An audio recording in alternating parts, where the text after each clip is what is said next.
जगभरात कुठेही जा, कितीही फॅन्सी हॉटेलमध्ये खा, शेवटी आईच्या हातचं ते आईच्या हातचंच असतं. पब्लिक डिमांडवर आम्ही पुन्हा एकदा आलो आहोत आणि आज आम्ही करणार आहोत माझी अत्यंत favourite dish. So let's get started. Mamma, आपण कुठली डिश बनवतोय? अमृताला विचारायला गेलो, अमृता तू काय खाणार? पण तिचं नेहमी ठरलेलं असतं पिझ्झा, पास्ता, हे दोनच प्रकार ती आवडीने खायची. आणि म्हणूनच आज अमू आणि मी होममेड व्हाईट सॉस पास्ता बनवणार आहे. व्हाईट सॉस पास्ता बनवण्यासाठी आपल्याला ऑफकोर्स लागणार आहे पास्ता. 1 कप फ्युसली पास्ता आहे हा. जर मी ते करेक्ट प्रोनाऊन्स नसेल करत तर ठीक आहे, you can correct me. But त्याच्यानंतर गार्लिक आहे आपल्याकडे.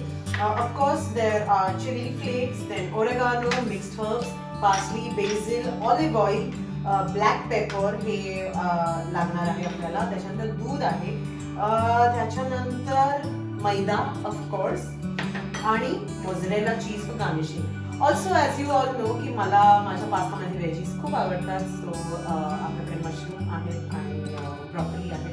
So let's get started. So आता आपल्याला काय करायचं माहितीये का, आधी आपल्याला पास्ता बॉईल करून घ्यायचा आहे आणि तो बॉईल करण्यासाठी आपण पाणी ठेवलंय. त्याच्यानंतर आपण त्याच्यात पास्ता टाकणार आहोत. प्लीज जरा पटापट करा. तर त्याच्यात थोडंसं सॉल्ट आणि ऑलिव्ह ऑइल आपल्याला टाकायचं. सॉल्टचं जे माप आहे ते मला कधीच कळत नाही. सो एक्सपर्टच ते करू शकते आणि एक्सपर्टच ते करणार आहे.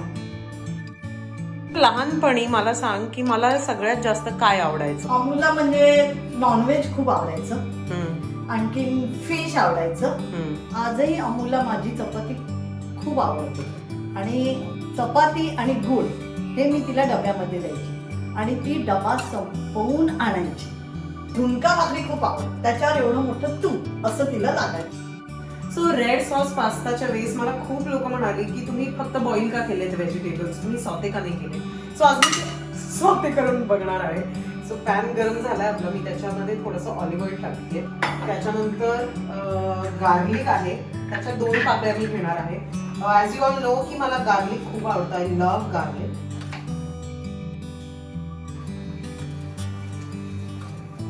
ऑल्सो मी खूप ह्याला मसाले लावणार नाहीये, थोडंसं मी सॉते करून घेणार आहे ते. कारण मला व्हाईट सॉसचा फ्लेवर यायला पाहिजे. मला असं नकोय की सॉतेचा फ्लेवर यावा म्हणून. त्यात आता मी थोडंसं मिरं टाकते आणि थोडंसं मीठ. सो माझं सॉते झालेलं आहे, जे मी आता बाजूला काढून ठेवणार आहे. याच बरोबर आता आपला पास्ता झालाय का नाही आपण कसं चेक करणार? तर त्यातला एक असा पास्ता काढायचा, ते कट झालं म्हणजे तो शिजला छान पैकी. सो आता आपण हा पास्ता ड्रेन करणार आहोत. सो हा मी पास्ता आता ड्रेन केलाय. सो आता आपल्याला बनवायचा आहे व्हाईट सॉस. त्याच्यासाठी आम्ही एवढा मोठा पॅन घेतलेला आहे आणि आता मी खूप मेहनत घेतली आहे. सो आता मी चिल करणार आहे आणि मम्मी इकडे तुम्हाला आता असिस्ट करणार आहे. म्हणजे मम्मी बनवणार आहे आता. ओके. सगळ्यात इम्पॉर्टंट इन्ग्रेडियंट जे आहे व्हाईट सॉस पास्तासाठी ते मी तुम्हाला सांगायला विसरले. That is this butter. We need butter. So now what are we going to do is we are going to roast the maida a little bit in butter. Butter 1 चमचा टाकायचा. बरं. नंतर 1 स्पून मैदा किंवा आटा पण चालेल ना? हो, आटा पण चालेल, पण व्हाईट सॉस साठी मैदा इज बेटर. आता हे थोडं हळूहळू असं. हा, तर जळू नाही द्यायचं. हा, जळून नाही द्यायचं. सो मम्मी, लहानपणी तुला माझ्या मागे मागे करावं लागलंय का कधी? का मी तुला त्रास दिलाय जेवताना? अजिबात नाही. जेवणाला तर अम्याने कधीच त्रास नाही दिला. लहानपणी कशी मुलं अगदी आई बिचारी धावते मागे मागे, अरे काऊ बघ रे, अरे चिव बघ रे, अरे चल चल खिडकीत बसून आणि खाऊया. पण तसं आम्याने माझ्या कधीच नाही केलं. सो आता आपण मैदा आणि बटर एकत्र केलंय. आता आपल्याला ह्याच्यात दूध टाकायचंय. थोडं दूध टाकून असं मिक्स करायचं आणि गुठळी नाही होऊन द्यायची. ते लम्स नाही यायला पाहिजे त्याच्यामध्ये. सो हळूहळू टाका. हा खूप थिक झालेला आहे सॉस. तर ह्याच्यात आपण सगळे स्पायसेस टाकूया. हे ऑरेगानो मी टाकते आता. त्याच्यानंतर चिली फ्लेक्स कारण मला तिखट आवडतं जरासं. खूप थोड्याशा चिली फ्लेक्स मी टाकणार आहे. basil of course, parsley. As you can see, the pasta is very thick now. So माझा सॉस तयार झालाय. आता मी त्याच्यावरती थोडंसं मोझरेला चीज टाकतेय कारण मला मोझरेला चीज खूप आवडतो. मगाशी जो पास्ता ड्रेन केलेला तो आता आपण ह्याच्यात ऍड करणार आहोत. And of course we have our veggies. ते आपण मी ऍड करते.